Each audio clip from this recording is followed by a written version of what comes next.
کہتے ہوئے اے ابو موسیٰ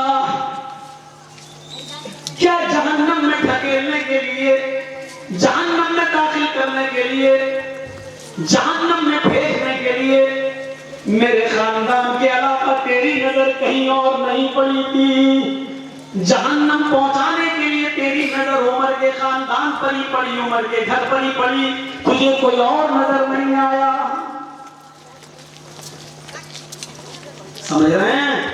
اس جملے پر غور کیجیے۔ یہ بیت المال میں جمع کرو، آج تم نے یہ حرکت کر دی، آئندہ کبھی بھی میرے بیٹے کو ایک بھی درہم دینے کی کوشش مت کرنا۔ ایک درہم کیا حیثیت تھی اس آج کے 4 آنے 8 آنے کے برابر، مشکل سے 1 روپے کی بھی اس کی ویلیو نہیں۔ سوچئے، اور اس کو بھی بیت المال میں لے جا کر جمع کر دیا۔ یہ امانت داری اور دیانت داری۔ تب کہا جاتا تھا ان کی عبادتیں، یہ نماز پڑھتے تھے اللہ اکبر، تب لگتا تھا کہ ہاں اللہ نے سنی ہوگی۔ تب یہ کہتے تھے ایاک نعبد و ایاک نستعین، اللہ ہم تیری عبادت کرتے ہیں اور تجھ سے ہی مدد طلب کرتے ہیں۔ تب اچھا لگتا ہے۔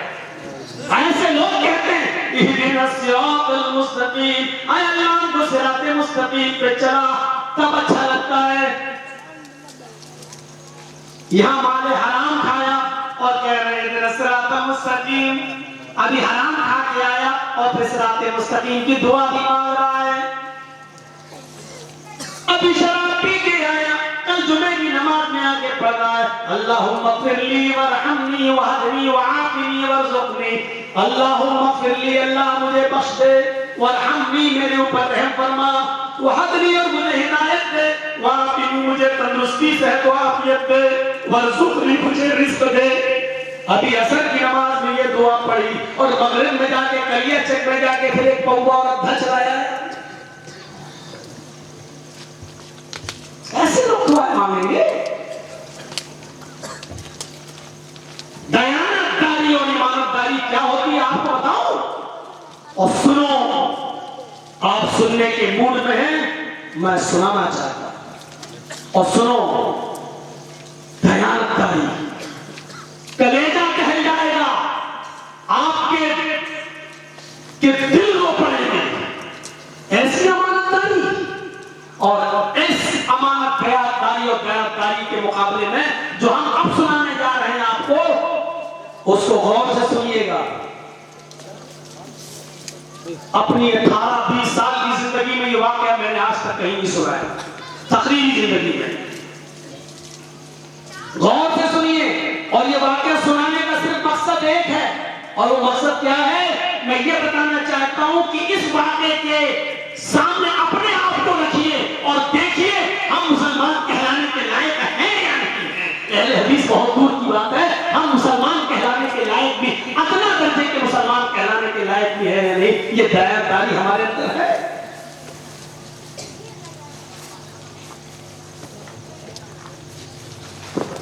خانہ کعبہ، مکۃ المکرمہ، کعبہ کی میناروں پر کھڑے ہو کر اذان کی آواز آتی ہے، اللہ اکبر اللہ اکبر۔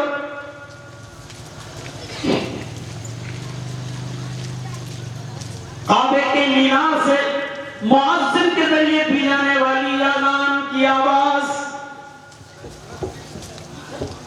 جبل ابو القبیس سے ٹکراتے ہوئے، مکے کی پہاڑیوں سے ٹکراتے ہوئے، مکے کی وادیوں سے ٹکراتے ہوئے، صفا اور مروہ کی پہاڑیوں سے ٹکراتے ہوئے، خانہ کعبہ کے اوپر چڑھے ہوئے گراف سے ٹکرا رہی ہے۔ رمضان کے مہینے کی پہلی رات ہے، آج چاند ہوا ہے، آج سے رمضان کا مہینہ شروع ہوا ہے، آج پہلی تراویح ہے۔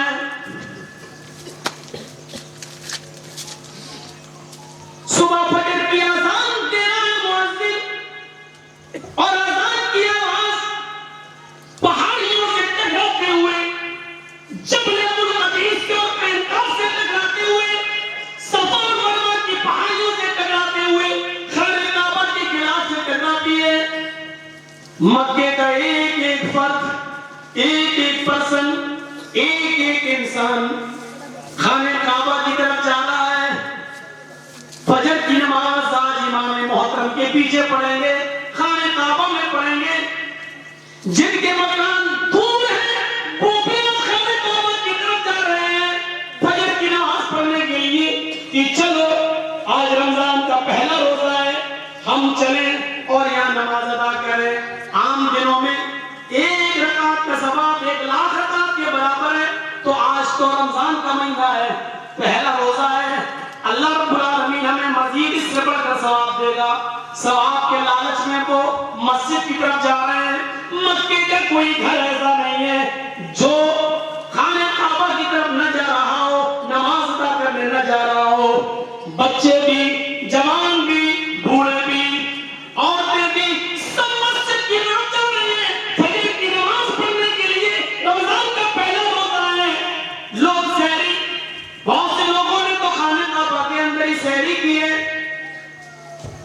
یقین مانیے سارے لوگ خانہ کعبہ میں نماز کی ادائیگی کی تیاری کر رہے ہیں، دھیرے دھیرے کچھ تیز رفتاری سے جا رہے ہیں، سوائے ایک 86 سال کے بڈھے کے،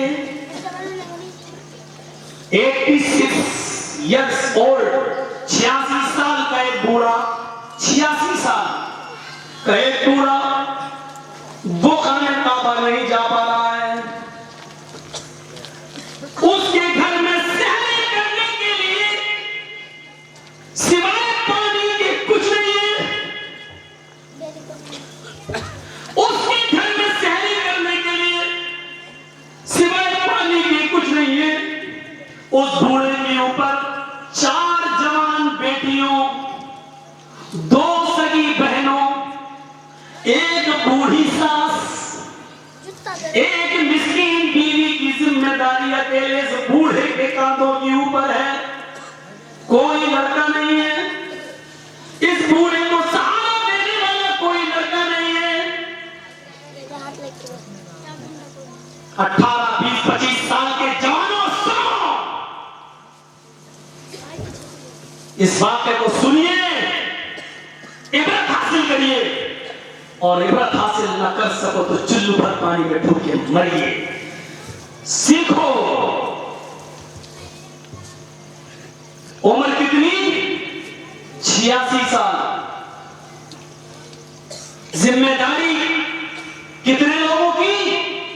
4 سگی، 4 بیٹیاں، جوان بیٹیاں، 2 سگی بہنیں، 4 اور 2 6، ایک بوڑھی ساس،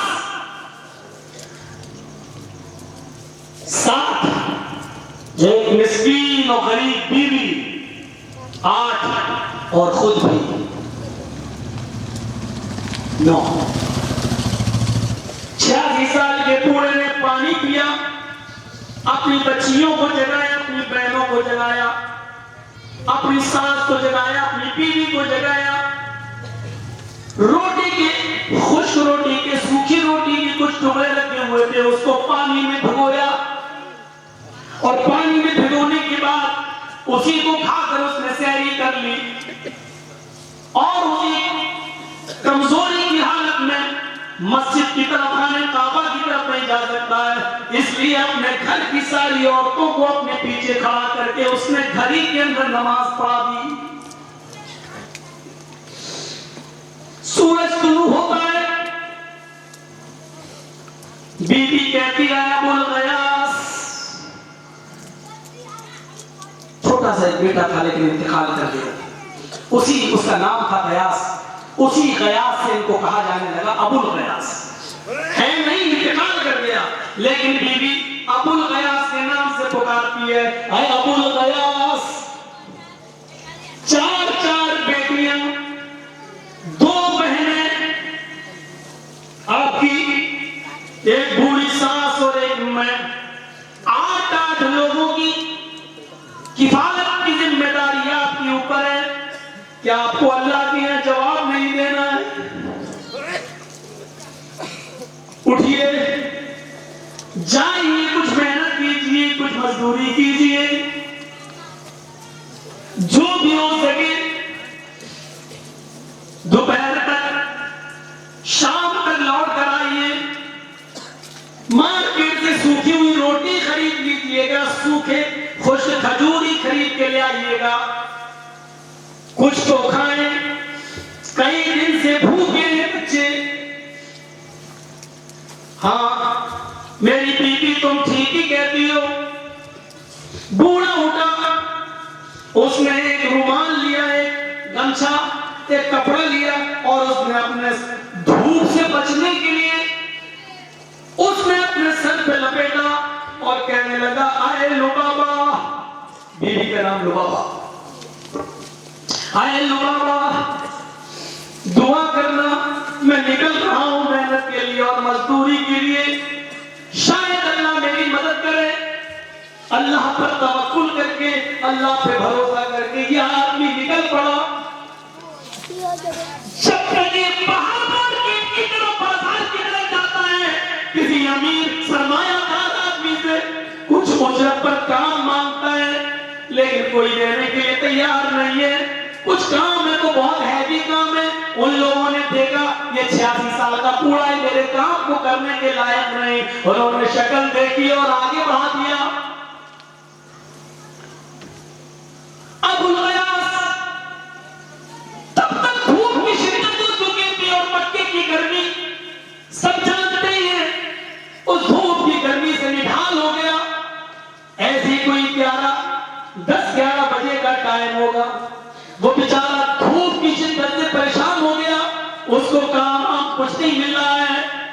وہ ایک صحرا میں، ایک بیابان جنگل کی طرف، ایک صحرا میں ایک دیوار سے ٹیک لگا کر بیٹھ گیا اور اس نے لکڑی کا ایک تنکا لے لیا، اور زمین کو کروٹنے لگا، سوچنے لگا اے کاش یہ زندگی میری آج ختم ہو جائے، میں زندگی کے لطف سے محروم ہونا چاہتا ہوں، میں مرنا چاہتا ہوں۔ خودکشی کرنے کا خیال اس کے دماغ میں آیا کہ کاش میری زندگی ختم ہو جائے، میری 4 جوان بیٹیاں، میری 2 سگی بہنیں، میری ساس اور میری بیوی کی ذمہ داری میرے اوپر ہے، کیا کروں؟ میں بوڑھا ہوں، کام بڑے ہیوی ہے، اور کام کی قوت و طاقت اور اس کی حیثیت کی وجہ سے میرا بڑھاپا دیکھ کر کوئی کام بھی دینے کے لیے مجھے تیار نہیں۔ اے کاش آج کی زندگی میرا خاتمہ کر دے، اب مجھے زندگی سے نفرت ہو گئی۔ وہ کچھ سوچنے لگا کہ خودکشی کر لوں، لیکن ایک بڑا عالم بھی تھا، خودکشی کرنے کا دماغ میں آیا، لیکن ایک عالم بھی تھا، نہیں خودکشی کسی مسئلے کا حل نہیں ہے، آج خودکشی کر کے مر بھی جاؤں گا تو پھر میں اپنے رب کا مقابلہ، اپنے رب کے سامنے میں کیا جواب دوں گا، اپنے رب کو کیا جواب دوں گا؟ زندگی بھر پھر جہنم میں جلنا پڑے گا۔ یہ زندگی تو ختم ہو جائے گی، لیکن وہ زندگی پھر رک گیا اور زمین کو کریدتا رہا، مٹی سے کھیلتا رہا۔ اچانک اس کا ہاتھ کسی چیز سے ٹچ ہوتا ہے، اور سنیے آپ کو اچھا بھی لگے گا، یہ واقعہ مزہ بھی آئے گا، دل میں رقت بھی پیدا ہوگی، اور ہو سکتا ہے اگر پتھر دل نہ ہوئے ہمارے دل تو آنکھوں میں آنسو بھی آ جائیں۔ میرے بھائیوں، اس کا ہاتھ کسی چیز سے ٹچ ہوا، اچانک ہاتھ ہٹایا، اس کو ایسا لگا جیسے کوئی سانپ ہے۔ آدمی جب اپنی زندگی سے پریشان ہو جائے تو اس کو کوئی بھی چیز خطرناک لگتی ہے، اس کو لگا کہ کوئی سانپ ہے جس سے میرا ہاتھ ٹچ ہو گیا۔ پھر اس نے یہ سوچ ہاتھ ہٹایا، سانپ ڈر گیا۔ پھر اس نے سوچا چلو اچھا ہی ہوا یہ سانپ ہو، کیوں نہ ہاتھ بڑھا لوں، اگر سانپ ہوگا تو کاٹ لے گا، ڈس لے گا، ختم کر دے گا، آج اس کے زہر سے ہی مر جاؤں، یہ تو خودکشی نہیں ہوگی۔ اس نے یہ سوچ کر اپنے ہاتھ کو آگے بڑھایا کہ سانپ ہوگا تو کاٹ لے گا یا کچھ اور ہوا، تو جیسے اس نے ہاتھ بڑھایا تو کیا دیکھتا ہے، اس کا ہاتھ ایک ہومیانی سے ٹکرایا ہے۔ ہومیانی یہ اردو کا لفظ ہے. ہومیانی کو میں ایسے بتاؤں، ایک بیلٹ ہوتی ہے. آپ نے دیکھا ہوگا سعودی عرب میں جب لوگ حج کرنے جاتے ہیں تو ایک بیلٹ ان کے پاس ہوتی ہے، وہ اپنے کمر سے باندھ لیتے ہیں، اپنے کاغذ وغیرہ اس میں رکھ لیتے ہیں، پیسے ویسے کچھ ضروری چیزیں اس میں رکھ لیتے ہیں. میانی ہمیانی ہومیانی صحیح بن سکتے ہیں. اب آپ لوگ جو بھی بول رہے ہیں تو ہومیانی، ہم ہومیانی بولیں گے کیونکہ ہماری تقریر تو بھائی یوٹیوب وغیرہ پہ جاتی ہے. ہم حیوانی بولیں گے تو کئی لوگ بڑھ جائیں بول کے اس کو پوچھ لیا.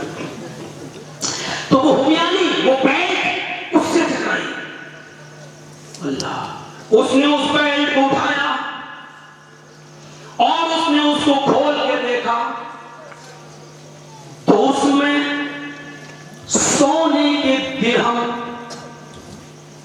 1000 سونے کے سکے 1000 درہم تھے اس کے اندر. آپ سوچ رہے ہوں گے بہت بڑا انعام مل گیا. یہ انعام نہیں ہے، یہ تو بہت بات ملے گا. 1000 سونے کے سکے اس کے آنکھوں کے سامنے، خوشی کی لہر. لیکن یہ خوشی تھوڑی ہی دیر کے لیے تھی. اس نے کہا ابو الغیاث،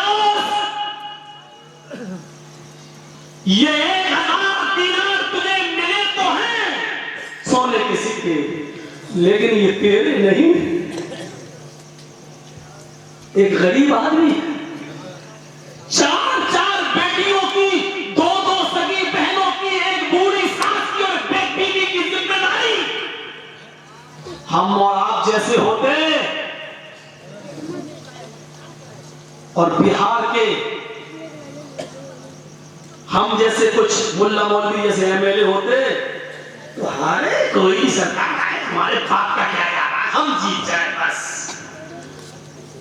ہمارے پاس آنے لگے گا ایم ایل اے کا فنڈ، کروڑوں کی نوٹوں کی گڈی. 1000 دینار. اس نے کہا ابو الغیاث،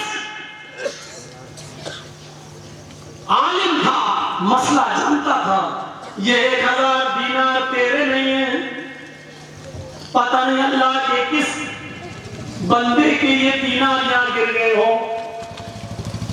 تو ابھی اس کا مالک نہیں ہے، یہ تجھے میرے ضرور ہے.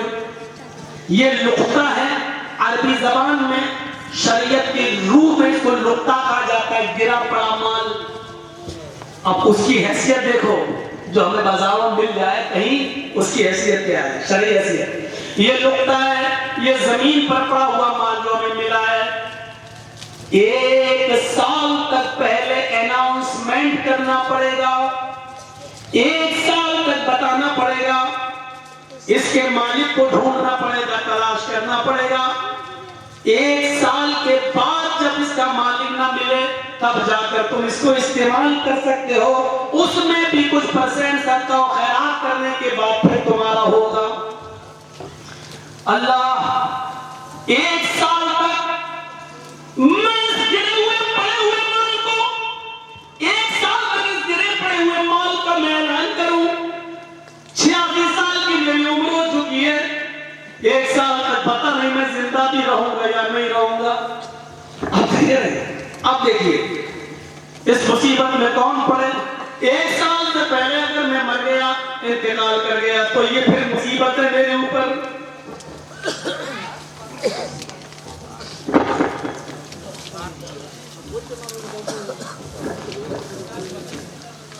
ارے سنیے، ابھی تو بڑا ابھی اس میں بہت کچھ ہے.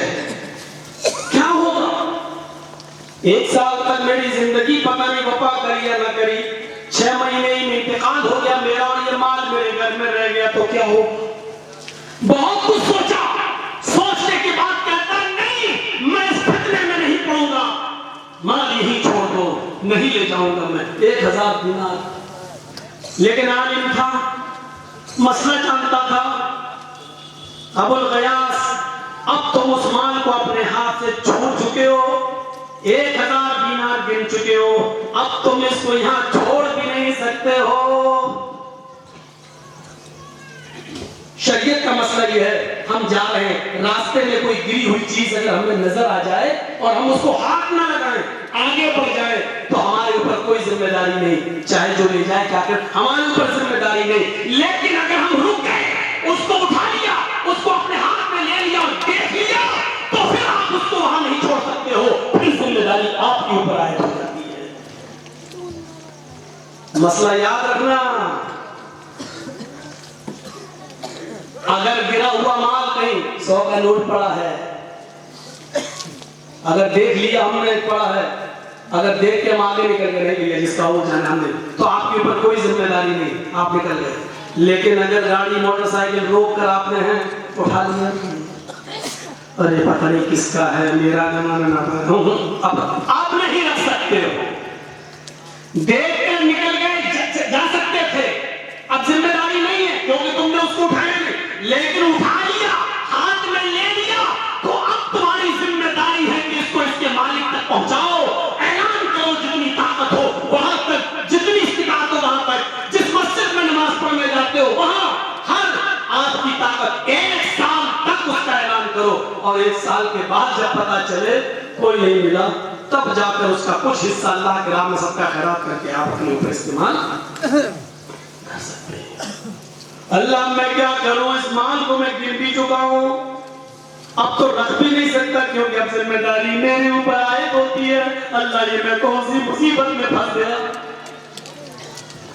اب اس نے چھپایا، اس کو چوروں کی طرح گھر میں داخل ہوتا ہے تاکہ اس کی نظر میری بیوی پر نہ پڑ جائے، کیونکہ گھر کی عورتیں بڑی بے صبری ہوتی ہیں، اتنا مال دیکھیں گی تو کہیں گی اے ابو الغیاث تمہیں بہت اچھا اللہ کی طرف سے تحفہ مل گیا، تم یہ کرو وہ کرو، بیٹی کے لیے جہیز کا انتظام کرو، اور بہنوں کے لیے یہ کرو، میری ساس کے لیے کرو۔ وہ اتنا روپیہ دیکھ کر، اتنے دینار دیکھ کر ان کا دماغ خراب ہو جائے گا، وہ چوروں کی طرح داخل ہوتا ہے گھر میں کہ اپنی اس ہومیانی کو، اس بیٹ کو کہیں چھپا دوں، اس تھیلی کو میں کہیں چھپا دوں اور کوئی مخفی جگہ پر رکھ دوں، لیکن اس کے قدموں کی آہٹ لبابہ نے سن لی، بھوکی تھی، نیند نہیں آ رہی تھی، اور پھر 11-12 بجے کا ایسے کوئی آس پاس کا ٹائم تھا، وہ گھر کے اندر داخل ہوا، چوروں کی طرح تو داخل ہو رہا تھا، لیکن اس کے قدموں کی آہٹ کو اس کی بیوی لبابہ نے سن لیا۔ میرے شوہر کچھ ملا؟ کہا نہیں تم کو چھپا رہے ہو، پیچھے تم نے ہاتھ کیوں کیے ہوئے ہو؟ کہا نہیں بیوی کچھ نہیں ہے۔ بیوی ہوتی ہے، وہ قریب آتی ہے، پیچھے دیکھتی ہے، ہاتھ میں امیانی ہے، اس نے امیانی لے کر دینار دینے تو 1000، کہتی ہے تمہیں کہاں ملے؟ پورا واقعہ سنا دیا، کہنے لگی اللہ تعالیٰ کا شکر ادا کرو، جاؤ کچھ سامان خرید کے لاؤ، تمہاری 4 بیٹیاں بھوکی ہیں، تمہاری بہنیں بھوکی ہیں، تمہاری ساس بھوکی ہے، تمہاری بیوی بھوکی ہے، تم بھی بھوکے ہو۔ ابو الغیاث عالم تھا، فقہ و فقہ میں 3 راتیں گزر چکی تھی، بغیر سحری کا روزہ رکھے ہوئے تھا، پانی کے چند گھونٹ اور روٹی کے سوکھے ٹکڑے پانی میں بھگو کر کھائے ہوئے تھے۔ کہتا میری بیوی، شریعت کے مسئلے بتانے لگا، میری بیوی میرا نہیں ہے، 86 سال کی میری زندگی ہو گئی ہے، اے میری بیوی 50 سال میں نے بڑے تقوی سے گزارے ہیں، میں نے حرام مال کو ہاتھ نہیں لگائے ہیں، اے میری بیوی 50 سال میں نے بڑے امتحان سے گزرے ہیں، صبر کے ساتھ میں نے گزارے ہیں، اب زندگی کی اس موڑ پر جب میرے پیر قبر میں لٹکے ہوئے ہیں، اے میری بیوی میں یہ گناہ نہیں کر سکتا، اے میری بیوی پتہ یہ کس کا ہے، میں 1 دینار بھی اس میں سے نہیں لے سکتا، کوئی کپڑا دینا پڑے گا، میرے پاس رومال بھی نہیں ہے۔ آگے کا منظر دیکھیے، یہاں تو جو مال آئے لے لو، افیم کا آئے تو لے لو، اسمیک کا آئے تو لے لو، چس کا آئے تو لے لو، گانجے کا آئے تو لے لو، اور کتنے تو پکڑے گئے جو بنارس کی جیل میں میرے ساتھ تھے یہیں کے لوگ، ہم سے پوچھتے تھے تم کس میں آئے، میں نے کہا تم بتاؤ کس کے گانجے میں، اچھا لگتا تھا۔ کہاں پکڑے گئے؟ مغل سرائے۔ کون سی جیل میں آئے؟ بنارس کی جیل میں، ہمارے سے